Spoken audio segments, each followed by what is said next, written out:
Hello everyone, my name is Mary Grace. My Himi username is Jasmine. I went to Carmen, Davao del Norte. And my favorite food is pag magustuhan sa kong panglasa. And what I want in my life is to have a happy family. And I want to eat dessert.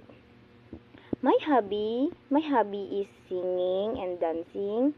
My favorite things K-drama and drama, comedy, sure.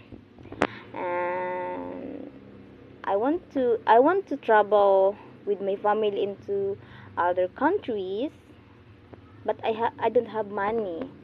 I don't have money. Okay. So my message to my teammates is that I hope our friendship will grow. There will be no fighting, and I hope nothing will change and continue to hunting boxes and the morning, afternoon, evening.